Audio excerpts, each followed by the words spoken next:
Escoltarem la senyora Isaura Soler, tècnica documentalista a la Fundació Pau Casals, on gestiona els fons documentals de l'Arxiu Nacional de Catalunya i les col·leccions del Museu Pau Casals. Al seu costat l'acompanya el senyor Pep Casals, és enginyer tècnic en informàtica per la Universitat Rovira i Virgili i postgrau en direcció de sistemes d'informació. Compta amb més de 25 anys d'experiència en l'àmbit de la consultoria i la direcció de projectes de gestió del coneixement.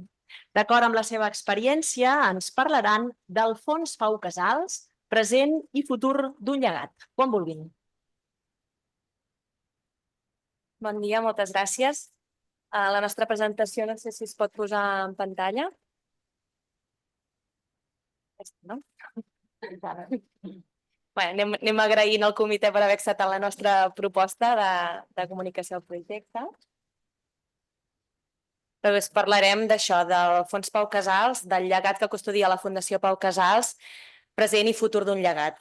L'origen del Fons Pau Casals el trobem al 1972, moment en el qual el mateix Pau Casals, juntament amb la seva esposa Marta Casals, decideixen crear la Fundació Pau Casals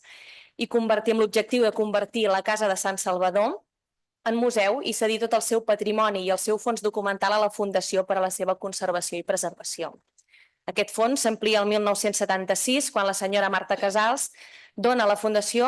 part del patrimoni i documentació que havia estat a la casa de Molich, a França, la primera residència a l'exili de Pau Casals, i a part de tot el fons documental va venir cap aquí a Catalunya tot el que era mobiliari, objectes personals i altres objectes que s'havien conservat en aquesta casa. I el tercer gran part del fons, doncs el que estava comentant, tenim d'una banda el que teníem a la casa de Sant Salvador, en un segon moment aquesta documentació i patrimoni que havia arribat de la casa que tenien a França durant el primer exili de Pau Casals, i el tercer gran bloc de patrimoni ens va arribar a la Fundació a partir del 2001 de tot allò que s'havia conservat i havia produït Pau Casals durant la seva part d'exili a San Juan de Puerto Rico. Aquesta part de documentació i de fons ha arribat a Catalunya en diversos ingressos fins al 2022. I una última part de documentació, a partir de l'any 2001 fins al present, ha sigut anant acumulant totes aquelles donacions i adquisicions i fons que han anat arribant relacionats amb Pau Casals també a la Fundació. Per tant, podem dir que actualment el gruix de documentació i fons patrimonial el conservem aquí a Catalunya, seguint la voluntat de Pau Casals, però que també tenim en compte que hi ha una petita part de documentació que es conserva a França, a Prada, de Conflent, i una altra a San Juan de Puerto Rico. Doncs bé, quin és el nostre punt de partida? El punt de partida el trobem en el Museu Pau Casals, situat en la casa d'estiueig que Pau Casals es va fer a Sant Salvador al Vendrell,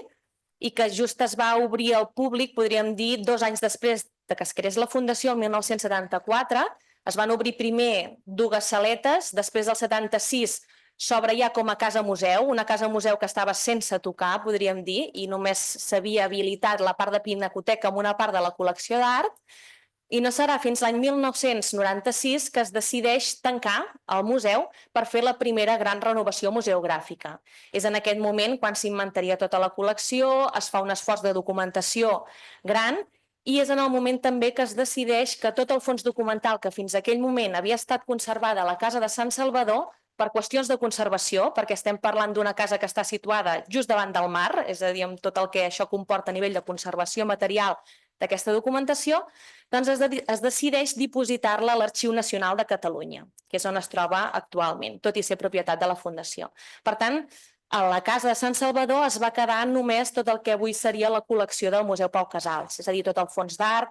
els instruments musicals, objectes commemoratius, objectes personals, mobiliari, arts decoratives, etc. Està conservada al museu, estem parlant de més de 1.140 objectes i el programa de gestió que teníem fins fa uns anys era el Museum Plus, com la gran majoria de museus del país. El segon gran paquet, podríem dir, és el fons documental, el fons Pau Casals, que, com us he dit, a partir d'aquest dipòsit que es va fer l'any 96, es troba dipositat a l'Arxiu Nacional de Catalunya. Aquí, en aquest fons, en diverses fases s'han anat descrivint tota aquesta documentació, sempre amb la col·laboració, i ho agraïm des d'aquí moltíssim a tot l'equip de l'Arxiu Nacional, i estem parlant d'un fons documental únic i de referència internacional per conèixer la trajectòria personal, professional i humana de Pau Casals. És a dir, és un fons enorme, és un dels fons d'un músic més gran de tot el món. Estem parlant de... Això està una mica desactualitzat, ja són més de 21.000 registres, la majoria d'ells unitats documentals compostes, per tant, centenars de milers de documents dividits en les seves sèries corresponents, que no hi entrarem, però que ens parlen d'això, d'una banda, tota la seva vida professional i artística, però de l'altra tot el seu llegat humà com a persona defensora de la democràcia, els drets humans i la pau, no? És a dir, que tenim aquestes dues potes del seu llegat. Avui conservat a l'Arxiu Nacional de Catalunya i gestionat i descrit amb el programa GANG, que és el programa de gestió de documentació que tenen a l'Arxiu Nacional. I el tercer gran grup estaria format per aquests altres fons i col·leccions on hi trobaríem l'arxiu administratiu del museu, la biblioteca, la fonoteca, produccions audiovisuals pròpies, que tot això ho teníem en diferents formats, en bases de dades Access, Excels, llistats tal qual, no? Llavors, l'any 2019 es va decidir fer un canvi per tal de poder unificar en una sola base de dades totes aquestes bases de dades que teníem separades en aquell moment amb diferents programaris per tal de poder aconseguir una sèrie d'objectius. El primer, desenvolupar i posar en valor el coneixement de les col·leccions i del fons documental com un recurs fonamental per a la divulgació i el coneixement de la figura de Pau Casals amb totes les seves facetes. El segon, millorar els serveis i la gestió documental per optimitzar la gestió de coneixement des del punt de vista intern i també extern. El tercer, fer accessible la col·lecció i el fons i posar-lo accessible online. I el quart, impulsar la recerca, no? Com hem anat comentant aquí avui. I tot això ho vam fer, no sé si surt aquí, el 2019 vam decidir apostar per la plataforma Coeli per tal d'unificar totes aquestes bases de dades en una sola única que ens permetés aquesta millor gestió. Bé, dintre d'aquest procés, des de la part de Coeli, de Nubilum i Coeli, que vam participar en el projecte, l'objectiu, com deia la Isaura, era agafar tots aquests continguts que estaven en diferents entorns més o menys estructurats, bases de dades que ja estaven estructurades a nivell de metadades, altres elements que estaven en llistats menys estructurats i, per tant, bàsicament amb contingut textual, i transformar-los i processar-los perquè aquesta informació estigués més estructurada i organitzant el coneixement cap a estàndards més actuals, com pot ser Spectrum, CRM, Scores per les taxonomies, Dublin Core o fins i tot en el tema d'arxius l'alineament cap al Recording Context. Per tant, d'alguna manera veníem d'uns entorns, en alguns hi ha metadades estructurades en una part de les col·leccions, d'altres amb metadades menys estructurades. L'objectiu era agafar tot això, transformar-ho i carregar-ho en un entorn que ens permetés fer aquest viatge comunicatiu, en aquest sentit. Per tant, carregar-ho a Coeli d'alguna manera ja per poder anar millorant i enriquint aquests fons. Això és una visibilització bàsica de com està ara en aquests moments la part de Coeli amb els diferents fons i col·leccions. Aquí li torno a passar la paraula a la Isaura en la línia que l'objectiu era anar agafant aquest coneixement, transformar-lo en coneixement perquè d'alguna manera la narrativa es veurà com estava en aquell moment, com es va iniciar i cap on es va. Doncs amb aquesta plataforma va anar tot aquest procés, com si diguéssim, de migració de les dades per unificar-ho tot en un sol entorn. Tot això va anar de la mà d'un procés de digitalització que es va començar a impulsar des de finals del 2019-2020, també gràcies al suport de la Diputació de Barcelona, per tal de poder anar nodrint tota aquesta base de dades de contingut digital per després poder-lo llançar online. És a dir, vam començar aquesta roda, la digitalització que a la vegada ens permetia una millor descripció i documentació d'aquests expedients, que al seu torn ens permetia una millor gestió, primer a nivell intern, perquè per nosaltres, clar, pensem que ho teníem tot dividit físicament en diferents entorns, vull dir que cada vegada que algú ens feia una consulta sobre el fons documental estava a l'Arxiu Nacional, amb totes les dificultats que això comportava. Llavors, a nivell intern sí que vam notar una millora en la gestió molt gran i això després es va transformar en aquest accés en línia, és a dir, que la plataforma Coeli amb el seu widget ens va permetre publicar-ho directament.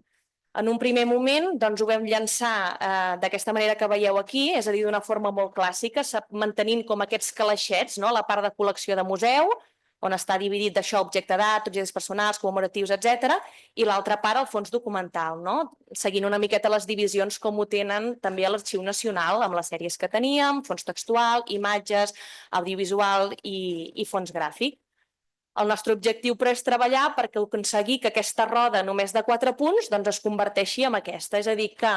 la digitalització continua sent, com si diguéssim, el punt de partida, però que hi puguem incorporar aquestes eines, aquesta nova tecnologia d'intel·ligència artificial que ens permetin una millor descripció, un buidatge de dades, que tot això al mateix temps ens pugui aportar noves relacions entre les peces, la documentació i tot el que conserva el fons patrimonial, tot això impulsant la recerca, és a dir, és una roda que es va retroalimentant, que ens pugui donar nous discursos que es puguin després veure en el museu, una millor gestió, i tot això es transformi, es pugui veure en aquest accés en línia. Per tant, tal com vam fer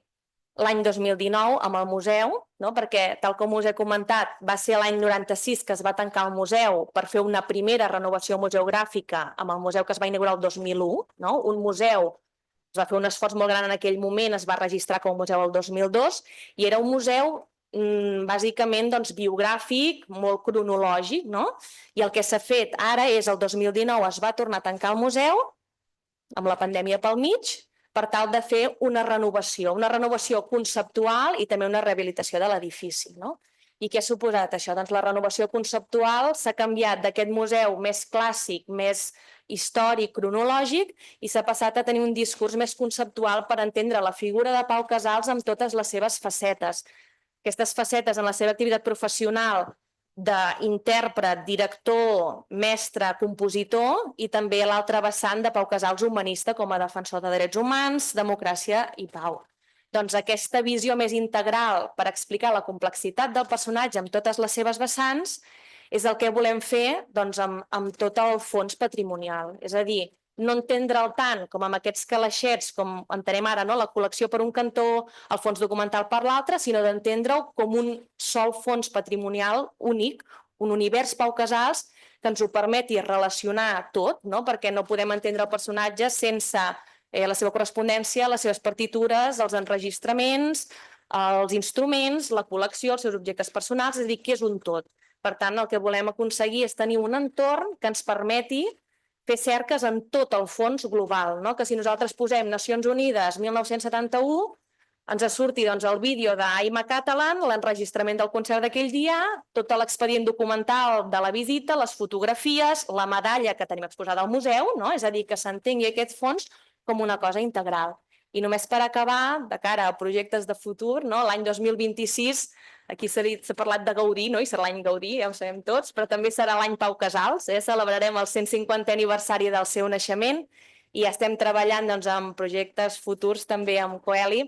per poder començar a vehicular tot aquest fons i gràcies a les noves tecnologies i a la intel·ligència artificial treballar en un buidat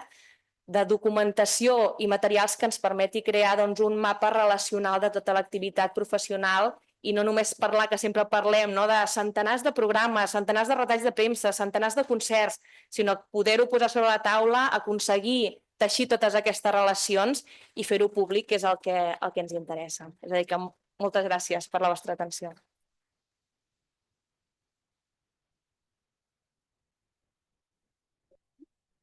Gràcies, doncs, Isaura Soler, Pep Casals, per molts anys.